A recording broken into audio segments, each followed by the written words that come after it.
Olá, boa noite a todas e a todos. Estamos aqui numa live hoje com um convidado especial, professor Conrado Maniero da Rosa, professor Daniel Bucar, professora Simone Tassinari, professora Ana Carolina Brocha Teixeira. Nós vamos fazer aqui uma live com os quatro, fazendo um rodízio entre nós. Agradecendo a professora Luana Maniero, que acabei de fazer uma live com ela no Em Pauta sobre Previdência Privada. Convidando a todos para entrarem no link da minha bio, que tem o site. Estou tentando ver aqui se alguém já fez. Lívia, queridos alunos que estão sempre nos eventos, no congresso. Lisandra também, que acabou de entrar. Vamos aguardar aqui o professor Conrado entrar. Professora Simone. Aqui o Conrado. Vamos aguardando. Tem também a professora Simone. Oi, Conrado, tudo bom? Olá, boa tarde, tudo bem, Dani? Tudo, e você, como é que tá? Cabelinho cortado? Não, na verdade, estou ficando careca, preciso confidenciar. Tá nada. Tudo bem, Conrado? Primeiro te agradecer muitíssimo, mais uma vez, você sempre aceitando os convites, congresso para cima, para baixo, com a Simone, e também aqui participando do Arquitetura, do tomo 2. O professor Conrado tem um artigo que chama Liberdade, Liberdade abre as asas sobre nós. Uma análise sobre o status jurídico do companheiro após a declaração de inconstitucionalidade do 1790, do Código Civil. O professor Conrado sempre está participando dos congressos, juntamente com coordenados por mim, professora Simone Tassinari. Estou aguardando ela entrar aqui. E hoje o nosso tema, né, foi aqui, a Simone está entrando, acho que ela deve estar solicitando, é um tema bem interessante sobre a prática aí, né? Até inclusive o Conrado participa do livro junto com o Marco Antônio, que também tem um artigo onde ele tem um inventário, partilha. Fala o nome do teu livro, editora. O inventário e partilha, que é pela Juspodium, que é esse aqui. Exato. E eu até comprei agora a edição recente, eu tinha ganhado quando você me deu. E o Marco Antônio também tem um artigo aqui no livro. E a gente veio falar exatamente dessa questão muito da prática, né, Conrado? Eu já vi algumas lives também suas sempre dando esse aspecto, dessa parte contratual com o cliente. E as pessoas têm muitas dificuldades ao falarem, mandam direct para mim, dessa parte da contratualização mesmo do planejamento, em que momento se começa a ser um contrato. Eu queria que você falasse um pouco do que às vezes as pessoas estão começando no início da vida, já entrando para esse nicho aí de planejamento patrimonial, sucessório, que tem crescido, né? A gente, até o Daniel, um dia desse, eu acho que postou uma matéria, um cartório aqui do Rio de Janeiro, 150% de crescimento em um ano, em números de testamentos. Então, com tudo isso, queria estar te agradecendo mais uma vez e te passando a palavra e já convidando a Simone para participar desse bate-papo. Não, realmente, Dani, o convite de vocês é convocação. Tá aí a Simone. Tudo bem? Então, a Dani já fez a sala aqui, agora a gente já começou o assunto. Eu estava ouvindo. Então, na verdade, né, Dani e Simone, a questão do planejamento sucessório, como vocês bem apontaram, a gente tem uma tendência hoje na busca, talvez pelo momento pandêmico isso tenha acelerado, ou até mesmo, se a gente for pensar, por uma maior visibilidade desta situação enquanto um produto a ser vendido pelos escritórios de advocacia. Porque as pessoas não têm uma cultura de buscar assessoria para nada no direito. As pessoas se casam, sem buscar orientação, elas constituem um contrato de união estável muitas vezes por uma necessidade, mas não é uma necessidade de pactuar regimes. É necessidade porque um precisa de um plano de saúde, é a necessidade de usar a piscina do clube, que daí precisa ter. Ou seja, o brasileiro, eu costumo dizer que ele é vida louca, né? Deixa a vida me levar, a vida leva eu. E agora, imagina tu falar de intervenção de advogado em doação, ou tu falar da intervenção de advogado na questão do testamento, onde aparentemente, basta eu ir até o tabelião. Ou seja, né? Então, assim, eu vou no tabelião, vou pagar o emolumento. Por que que eu vou consultar um advogado? Ou, melhor, né? O que que é? A Simone, a Daniele vão me cobrar isso só para me responder uma pergunta? Sim. Até porque, para que a gente possa ter uma resposta para uma consultoria de 1 hora, a gente tem anos de estudo, tem investimento em livro, tem congressos que a gente participa, tem qualificações das mais diversas, ou seja, a gente tem um preço do conhecimento. E como no direito o nosso produto ele não é palpável, porque veja, se e eu sei que a Simone está passando por obra, eu finalmente aqui, Simone, estamos terminando. A reforma do nosso apartamento estava parecendo reforma quando é feita por órgão público, né? Porque estava prevista para ser 2 meses, está durando 6. Então, assim, eu estou me sentindo muito como se fosse, assim, um administrador público.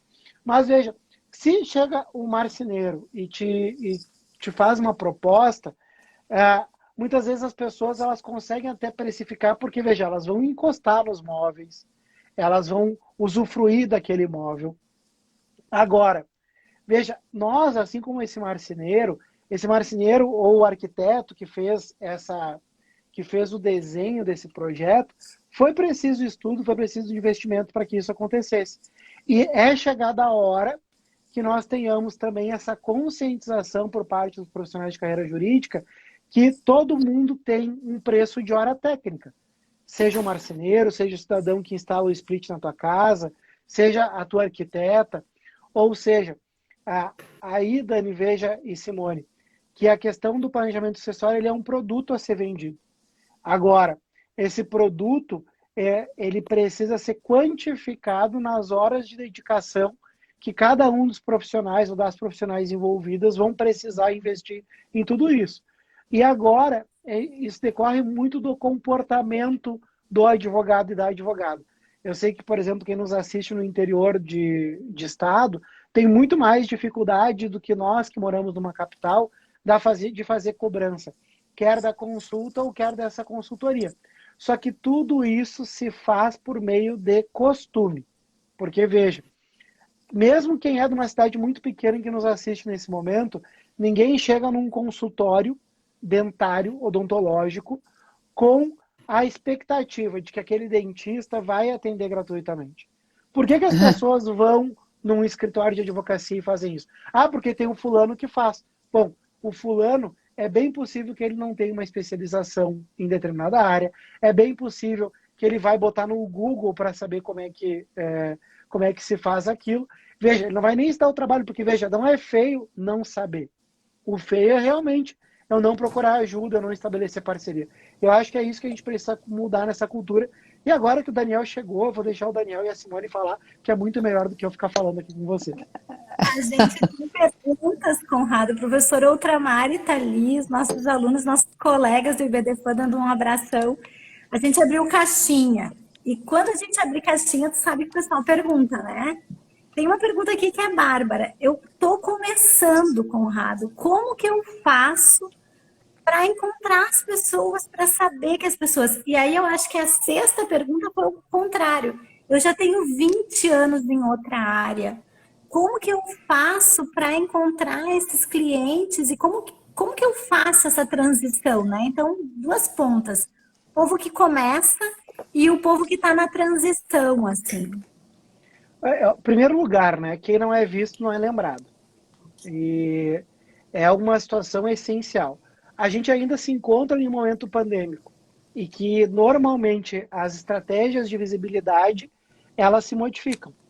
Porque, veja, no momento em que nós não estivermos mais em um momento pandêmico, a participação desse colega ou dessa colega em eventos da área, em situação de comissões dentro da OAB, né? Primeiro, veja se na sua subseção tem uma comissão de família e sucessões.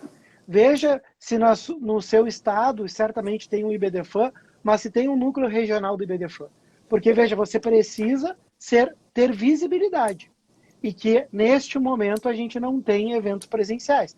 Bom, mas a gente tem esse espaço que também a gente precisa ter cuidado. Né? Porque, veja, é óbvio, e aqui eu não faço parte da velha guarda da advocacia. Agora, a gente também tem que cuidar do que... Nenhum de nós. Essa live tá ficando boa. Começou a live, a Dani dizendo que eu cortei o cabelo. Eu disse, não, eu tô ficando calvo, Dani, eu cortei o cabelo. Então, mas veja que a gente tem uma tendência hoje da geração advogados tiktokers, né? Bom, daí veja, será que este é o caminho permitido dentro do Código de Ética e Disciplina? Me parece que isso pode até mesmo ser uma tentativa de visibilidade, mas pode ser que aquele cliente que vai te consultar, que vai investigar um pouco da tua vida nas redes sociais, ele fica assim, mas será que é o advogado que eu quero? Testamento? Doação? Né? Então, veja, a gente tem que pensar, ou seja, bom, o que eu posso fazer então? Bom, tu pode ter um perfil com caráter informativo, dentro do que o Código de Ética e Disciplina prevê. Tu pode continuar participando de comissões nesse momento com os eventos virtuais, fazer um curso de especialização, fazer outros cursos, assim como o de vocês da arquitetura do direito sucessório. Ou seja, é pensar em estratégia de visibilidade. A colega que está com 20 anos de atuação, ela vai ter que fazer uma mudança e que isso vai importar, e muitas vezes, em ter que dizer não. Porque, veja, se a pessoa ela pretende, daqui a pouco advogava só previdenciário, ela vai ter que muitas vezes negar outras demandas, dizendo, olha, neste momento eu estou trabalhando apenas com sucessões. Mas daí como é que eu vou fazer? Exatamente, a questão da transição. Porque para tu ter notoriedade, tu tem que ter expertise numa determinada área. Então, veja, eu acho que esses dois mundos a gente consegue contemplar bem. De quem está iniciando, que precisa criar estratégias de visibilidade, mas veja que visibilidade, gente, ela não pode ser uma visibilidade sem conteúdo. Veja que eu preciso ter investimento na questão do conhecimento para conseguir ser reconhecido ou reconhecida no meu meio.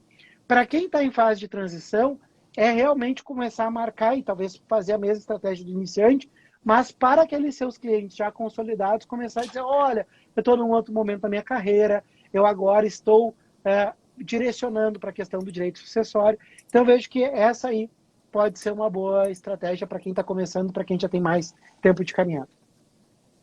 Muito tempo. Daqui a pouco eu saio para a professora Ana Carolina chegar, gente. Daniel, você pode fazer primeiro, bem-vindo, que bom que você pôde roubar uns minutinhos aí para estar aí com a gente, com o Conrado. E você tem aí alguma pergunta do pessoal da caixinha? Eu tenho uma pergunta pessoal aqui para o Conrado. Acho que o Conrado é um cara, primeiro, um cara que todos nós admiramos muito, né? Além de ser professor, é um cara muito amigo, né? Aquela coisa do amigo, sempre muito carinhoso com os colegas, não só com os advogados, como os professores também. Mas eu tenho uma dúvida que é o seguinte, Conrado. Tem muitos profissionais que já vêm com um pacote assim completo, fechado. Receita de bolo. Né? Às vezes receita de bolo para você aplicado para todas as situações. O que você acha sobre isso e qual o seu pensamento desse método a partir de uma visão da arquitetura, né, da estruturação customizada do planejamento sucessório? Ora, Dari, a gente vive um momento complicado para a questão do planejamento sucessório, né? Porque nunca se falou tanto de planejamento. E vejo que, em especial, no planejamento mediante a formação de holdings patrimoniais. O problema é que nunca se falou tanto, mas nunca se viu tanta mentira sendo contada. Nossa, isso é de uma irresponsabilidade que eu fico assim impressionada, Conrado. E aí eu vejo, principalmente na questão da holding, Daniel, a situação de essa receita de bolo. E trago um exemplo agora do segundo semestre do ano passado. Chega um senhor no nosso escritório, meu e da Denise, a Denise está aqui participando também, onde ele é dono de uma empresa que todo mundo conhece. Uma empresa muito grande aqui no Rio Grande do Sul, mas é uma empresa que se transformou numa grande potência. E ele chega no nosso escritório dizendo que ele tem uma holding, um documento para a formação de uma holding, que foi feito um estudo. Oi, Ana. Hein? Deu uma travadinha. Então, olá, vocês. Que alegria estar aqui. Oi. Tudo bem? Então, assim, daí ele chega dizendo que ele tinha sido feito um estudo e ele queria que a gente desse uma olhada naquele papel. Disse assim. Bom, primeira coisa que ele ouviu é que a gente não trabalha assim, né? Até porque se alguém que busca o nosso escritório para fazer uma questão de formação de holding, a gente não faz sozinho, a gente faz junto com o escritório que trabalha com empresarial e tributário e com o escritório de contabilidade da nossa confiança. Quando a gente acessa o documento, a gente ficou chocado em saber que alguém com grande potencial... Olha, é um patrimônio que seguramente aí gira em torno dos 250 milhões de reais. Alguém com um patrimônio desse tamanho, com uma constituição de uma holding que parecia ter sido um modelo pego de internet. Não. E ele ficou brabo conosco. E a gente acabou não atuando porque a gente não disse o que ele queria ouvir. Por quê? Ele queria que nós pudéssemos ratificar as escolhas que foram feitas de forma equivocada para ele. Porque, afinal de contas, a questão da holding não se passa diretamente para a execução. Eu preciso de uma fase de projeto, estudar a viabilidade e depois passar para a execução. Então, veja, Daniel, é um risco que se corre hoje. Eu não consigo conceber na área de planejamento sucessório qualquer receita de bolo. Até porque, se a gente for pensar, se é para fazer padrão, a pessoa pode ir para o tabelionato e fazer com o modelo padrão do tabelionato. Vai lá e faz a parte disponível. Mas daí vem o nosso trabalho intelectual, de criar substituição testamentária, de colocar cláusulas restritivas, entre outras situações. Então, é muito arriscado tudo isso, né? Sem Com dúvida. certeza. Vai, Daniel. Não, Eu sem estava dúvida. chamando aqui. Não, e eu fico realmente impressionada, porque também tem essa questão. Por mais que você tenha dito, e concordo, nunca. O Daniel fez um dado esses dias de um cartório, né, Daniel, de 150% de crescimento. Mas as pessoas também têm essa falta ainda do conhecimento. E aí, olha você, uma pessoa com patrimônio, né, considerável, super vultuoso, como que tão mal assessorado. E aí, mais uma vez, você disse, e concordo, que as pessoas não se organizam, mas eu acho que talvez pelas transformações das famílias, essas questões das uniões, a questão dos outros filhos, estão fazendo as pessoas procurarem. Eu concordo que o momento da pandemia também agravou um pouco isso, né? Mas as pessoas ainda, como é que vão saber sobre fazer planejamento se os profissionais mesmo não se capacitaram ainda, né? Quer dizer, tem que estar tendo esse olhar peculiar de caso a caso, situação, como diz o Daniel, essa questão subjetiva da família, né?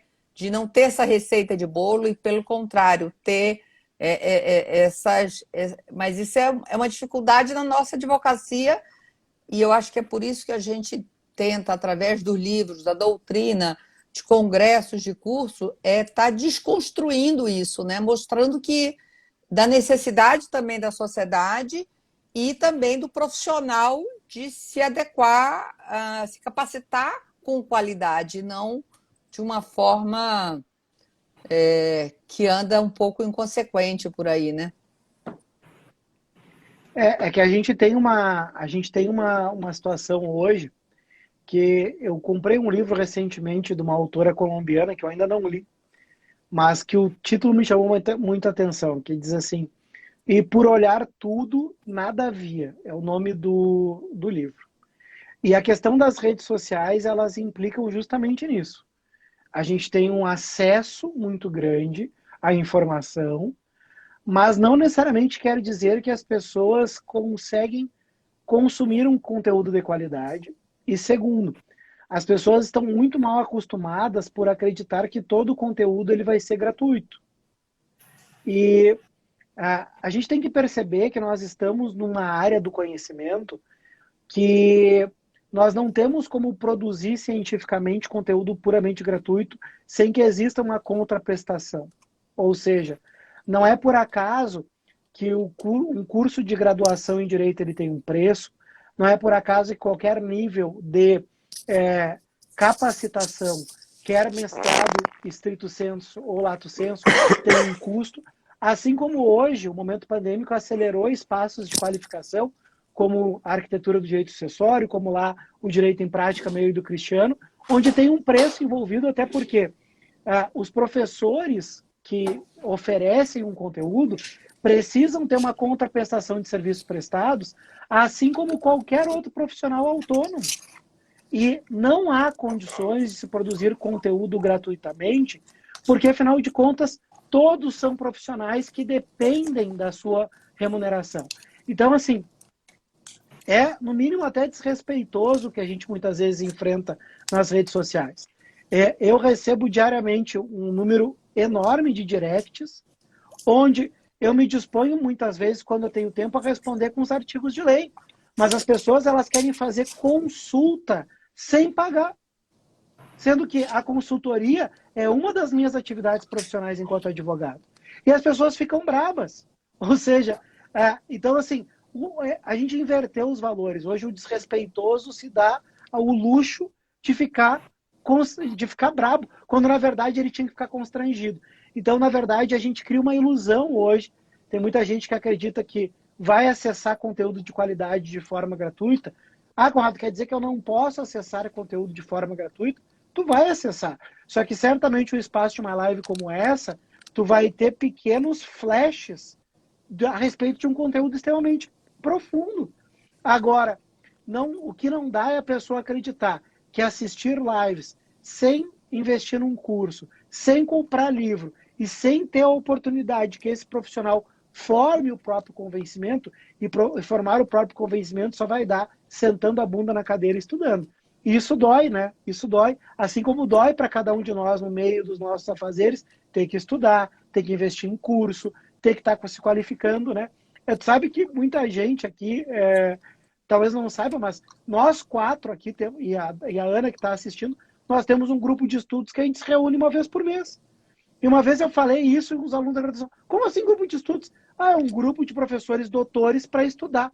Mas vocês se reúnem para estudar? Sim! Né? Porque certamente dói na nossa organização, a gente sabe disso. Uma vez por mês a gente tem que destinar um turno para a gente estudar, mas como é que a gente quer crescer? Estudando, né? Então aí a gente tem que pensar muito no profissional que a gente quer ser. E a gente depende do estudo. Não, com certeza. Até a Carol falou, nossa, o Conrado ele põe em palavras tão simples essa verdade, essa realidade, porque tudo isso demanda um tempo até estarmos aqui nessa live, tá despertando as pessoas para os cuidados que tem que ter, como cativar esse cliente, como você se capacitar adequadamente e, acima de tudo, eu acho que é isso, né, Simone? Com qualidade, porque é como você falou, chega a ser até agressivo algumas divulgações, algumas campanhas que a gente se depara e recebe por e-mail. Então, eu acho que o advogado que está querendo investir nessa nova área, ele tem que ter muito essa filtragem de quem são esses professores, o que fazem, qual é a formação, né? Essa experiência, tudo isso tem que ser muito bem avaliado, né? Essa questão da holding, vocês já sabem a minha opinião, né? Eu vivo dizendo, eu não sou uma vendedora de holding, porque o que a gente vê é, primeiro, um problema grave que acontece no fisco, e eu acho que o professor Daniel pode nos ajudar, porque as pessoas fazem instrumentos com artifícios nem tão seguros assim, ou simplesmente nominando de outra forma, quando a fazenda vai reconhecer que foi aquela forma, né? E a outra questão, não tem como evoluir se não sentar e aprender, né, gente? Todos nós passamos por isso, né? Sentar e estudar. E aí, eu acho que essas iniciativas, tanto de mentoria, essa que o Conrado e o Cristiano têm, do acompanhamento, pega a pessoa pela mão e vai nos assuntos todos de direito de família e sucessões. Pega a pessoa pela mão no nosso curso no planejamento sucessório e patrimonial e vai com a pessoa pela mão numa questão sistemática, né? Eu tenho mais uma pergunta, Conrado, eu sou a pessoa das perguntas. E tem uma pergunta que é similar ali. Como que a gente cobra isso, né? Como que a Essa gente pergunta é persistente. Assim, de verdade, assim, como que a gente cobra? O colega falou ali em cima que tem o preço do parecer verbal. Como que a gente cobra isso, né? Porque, na verdade, a pessoa que não quer pagar é que é o ofensor. E não a pessoa que tem o direito de receber, né? Antes de encaminhar a pergunta, Conrado, só um minuto, só. É para complementar. Assim, nós quatro e a professora Ana Carolina somos todos professores até de curso de graduação também. E a gente vê uma certa deficiência no curso de graduação para falar sobre essa questão da cobrança, né? E depois também, né, na advocacia, a gente às vezes começa a ficar um pouco perdido como cobrar e como cobrar. Então, esse é um ponto, e aí até falo porque também dei aula na mentoria do professor Conrado Cristiano Chaves, e no nosso também, de certa maneira, ali é um local de troca dessas experiências, até para saber como cobrar, né? Conrado, desculpa aí, eu queria só fazer essa pontuação aqui. Mas assim, eu vejo que o primeiro passo é a cobrança da consulta inicial, porque a questão da valorização do profissional começa com a própria valorização, porque afinal de contas, o advogado e a advogada que não cobra a consulta inicial está descumprindo o seu código de ética e disciplina, porque nós temos o dever de cobrar no mínimo a tabela de honorários vigentes na nossa sessão. Então, esse já é o primeiro filtro. Porque, afinal de contas, é nesta consulta, porque as pessoas, eu acho engraçado que as pessoas imaginam que o fato de eu ser um profissional liberal, eu tenha que trabalhar para aquela pessoa. Não, eu vou trabalhar para quem eu quiser. Então, a cobrança de consulta, o primeiro atendimento, e a gente tem que lembrar que, eticamente, o que vincula o advogado é a consulta, não é a contratação. Então, eu fico pensando naqueles colegas que não cobram consulta, que daí atende uma das partes, depois vem a outra parte para querer lhe contratar. Não, eu não posso assumir porque eu já atendi a outra parte. Então, a cobrança dessa primeira consulta vai servir, primeiro, para ver se eu quero assumir aquele caso. Segundo, se eu me identifico com aquele caso. Terceiro, para eu conseguir precificar o tempo de dedicação para aquele caso. Até porque o planejamento sucessório pode ser doação, pode ser o testamento, pode ser a holding, pode ser questão de usufruto. Ou juntos, né? Ou tudo junto, né? E tem testamentos e testamentos.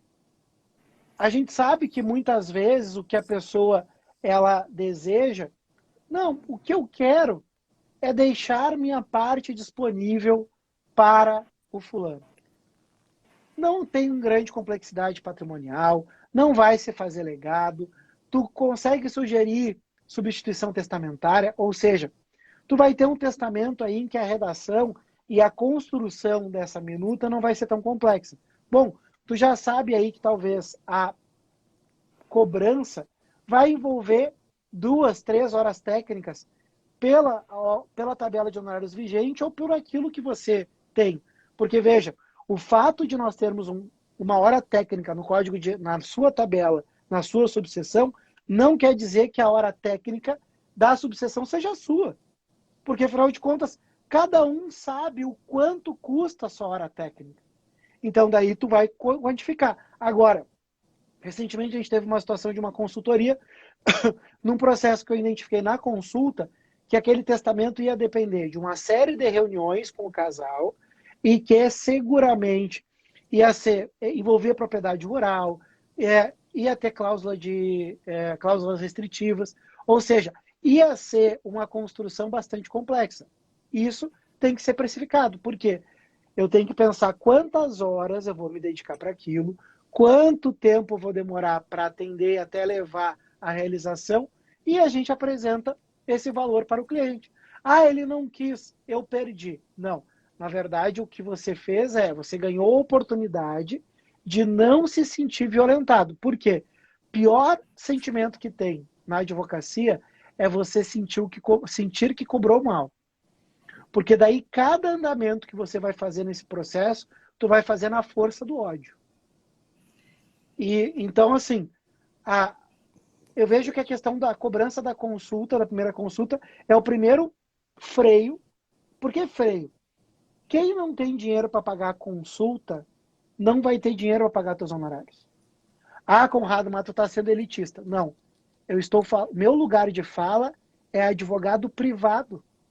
Eu não sou defensor público. Eu não fiz a opção pela carreira pública. Porque se eu tivesse feito a opção pela carreira pública, eu faria um concurso público para ser defensor público, onde eu trabalharia para o público e das verbas da defensoria eu receberia o meu subsídio por ser um trabalho público. Mas não, eu sou um profissional privado. Logo, eu tenho que atender quem tenha condições de pagar os meus honorários. Assim como um médico que faz uma especialização, que faz a sua residência, que cria um consultório com um custo altíssimo, assim como quem tem escritório que sabe o custo altíssimo que é um escritório, existe uma cobrança de honorários médicos e existe uma cobrança de honorários advocatícios. Eu sou advogado privado, então por isso eu tenho que cobrar compatível com aquilo que eu entendo ser digno para a minha qualificação profissional. E é isso que a gente tem que ter uma conscientização.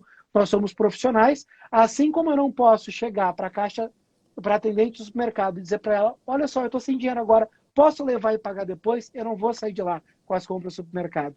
Eu não posso fazer isso com o meu produto, que é o conhecimento. E, Conrado, eu já vi você falando que às vezes até pode perder um cliente para o inventário, ou dependendo, mas que você não começa nada sem um contrato, sem especificar todas as atividades que você vai estar ali trabalhando, operacionalizando. E aí vem um comentário aqui da Manu que eu achei interessante. Eu costumo dizer que cliente que não quer pagar consulta não tem perfil para ser meu cliente, né?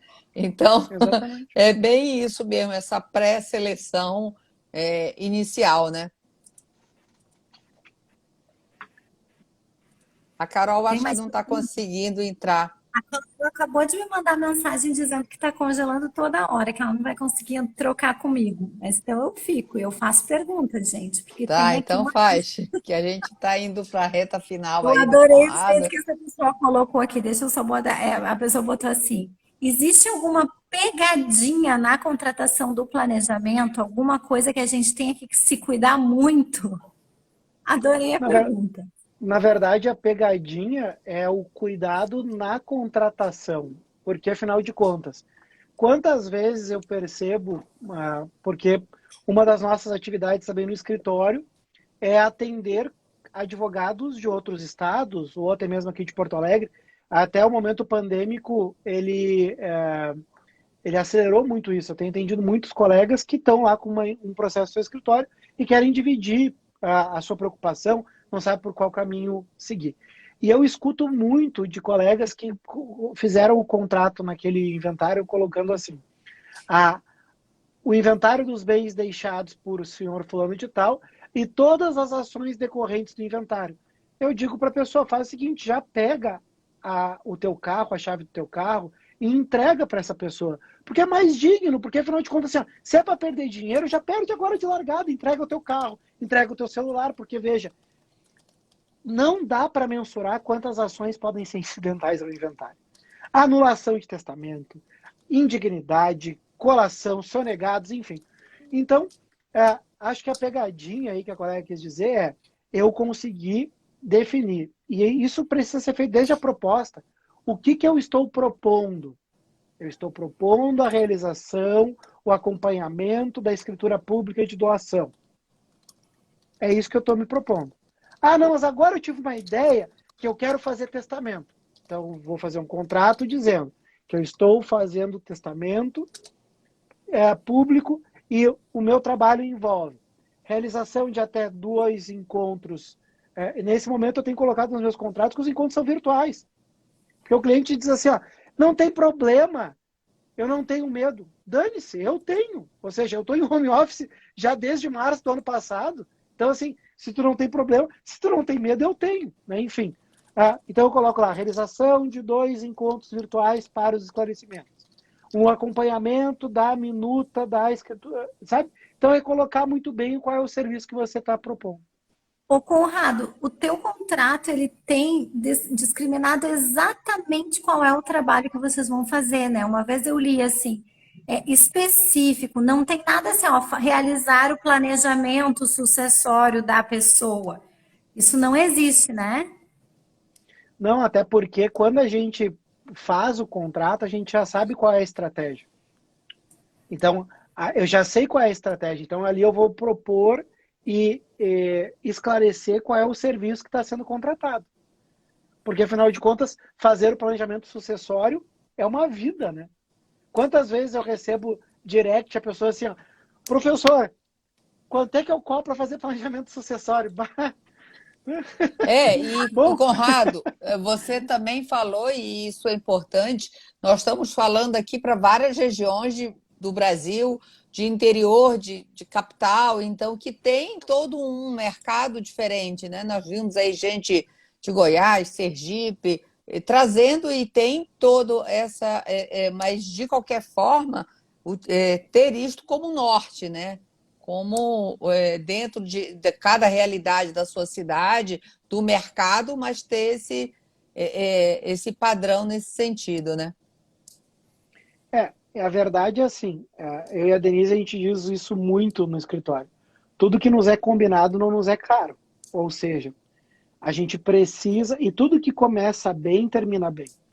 A questão da contratação, ela é o nosso pacto com o cliente. Ou seja, eu estou te propondo isso, você vai me pagar tanto, e uma vez concluído o serviço, cada um por si. Ah, mas surgiu uma outra situação. Eu vou fazer uma outra proposta de honorários, você aceita ou não. Então eu vejo que essa é a grande questão que os colegas advogados e colegas advogadas têm que ter a consciência, né? Ou seja, a sua proposta tem que ser muito bem determinada para que tenha uma contratação que fique clara e confortável para todas as pessoas que estão ali envolvidas. Com certeza. Daniel, você quer falar alguma coisa da pergunta que a Simone fez sobre a questão da tributação? Tributação? Porque essa questão da holding, um dia desse eu recebi uma assim, queira ganhar dinheiro, parece que era assim, saco de dinheiro, assim, não, isso... E não é só no direito, né? Na verdade, em várias áreas. Um dia desse eu vi uma propaganda tão ruim, tão mal feita de um dentista que eu mandei para ele e disse assim... não mandei. Eu vi uma propaganda sobre um produto tão absurdo que estava dizendo de um clareamento que eu mandei para um dentista e falei, gente, mas isso aqui é questão de fazer denúncia. É de tão absurdo que tem. Sem dúvida. quando você pega as fazendas hoje, né, os estados, elas já começaram já a identificar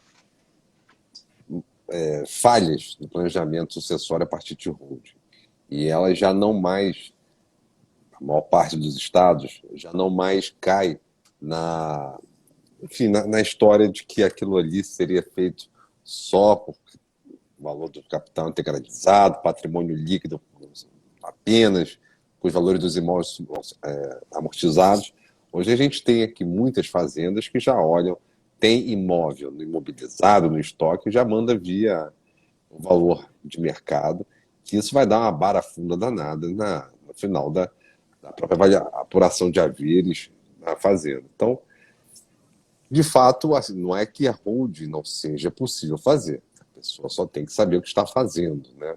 Porque fazendo uma holding a partir de contrato da internet, como diz o professor Conrado, isso muitas vezes não tem absolutamente menor contato com aquela realidade que se está de frente do advogado. Uma observação que o Conrado fez, isso é muito importante, não só as parcerias que ocorrem nessa área, como você falou, de societário e tributário, mas também da contabilidade de confiança, porque você também não pode estar trabalhando, você não sabe a qualidade de um contador de uma empresa que você está vindo para contratar seus serviços, então e essa parceria da interdisciplinariedade no planejamento, tanto patrimonial e sucessório, é uma característica e que o advogado ele não pode também ter essa pretensão de entender de todas essas áreas, até para poder agir corretamente, né, adequadamente, exato, com um preparo específico adequado, né? E até passou aqui, né, entre os comentários, e só para colocar também, fazer um encaixe que o professor Conrado comentou, há situações que o advogado é chamado para refazer o trabalho que muitas vezes ou de mesmo, ou de outros planejamentos que são feitos por um contador. Absolutamente nada contra a profissão do contador, como a Daniela estava agora há pouco falando, é de alguma importância, de suma importância também, por vezes, no planejamento sucessório, mas você, quando não tem essa visão já mais, digamos, holística do próprio direito sucessório, a partir das questões familiares, do direito de família, a partir do direito sucessório, você acaba tendo que entrar para refazer e mostrar que o barato ali saiu caro, e aqui entra um ponto, que é outra questão. A gente estava falando agora há pouco de como fazer o contrato para planejar. E aí você tem um contrato aqui de replanejar, que muitas vezes pode ser um trabalho muito maior do que planejar. Isso eu já vi, inclusive, aqui no escritório, quando eu estava ali advogando, que era justamente a integralização completa de uma holding que depois não foi feita, e aí começaram a cobrar o ITBI das integralizações não feitas, porque a holding não gerou, não teve receita durante os 3 anos seguintes, à sua constituição, e aí quando foi, inclusive, chamado para fazer a holding, fazer a integralização da holding ou a apresentação dos livros para verificar se de ITBI ou não, um imóvel já tinha, inclusive, sido doado para um filho, ou seja, foi realmente uma grande confusão, a partir de orientações não tão bem profissionais, mas que certamente ali demanda do advogado um trabalho muito maior do que se tivesse no início do planejamento, que é o replanejar. É aquilo, né, Daniel? Pagou mal, paga 2 vezes, né? É isso, né? Brocado o direito das obrigações. Conrado, o papo está super interessante, vários comentários, mas a gente sabe também da limitação do tempo de todos nós, inclusive muito obrigado pelo convite, por ter aceitado o convite mais uma vez. Obrigada, professor Daniel, professora Simone, mas vamos encaminhando, dizendo que vai ficar salvo aqui no feed, porque eu acho que as observações que você falou são assim importantíssimas para a prática da advocacia. E tem que dizer que as vagas da mentoria do Conrado e do professor Cristiano Chaves estão abertas por tempo limitado, do mesmo jeito que o nosso curso também está com a vaga da segunda turma aberta. Então, como a gente não tem previsão de outra aí até o final do ano, quando encerrar o número de vagas acabou, aí não se sabe quando vai ser. Deixa o meu beijo. O pessoal pode aproveitar que a próxima turma da mentoria só é 21 de junho, usa agora os pila para se inscrever na arquitetura do direito sucessório para depois ir para a mentoria Direito em Prática. Gente, obrigado pela oportunidade, né? Deixar aí meu Instagram à disposição de quem não me segue, Conrado_Paulino. Muito sucesso para vocês, obrigado pela oportunidade e até a próxima. Obrigada a nós, gente. Conrado, Obrigado Carol, você, Conrado, obrigado. Obrigada aí, hein? Tchau, tchau. Tchau, tchau.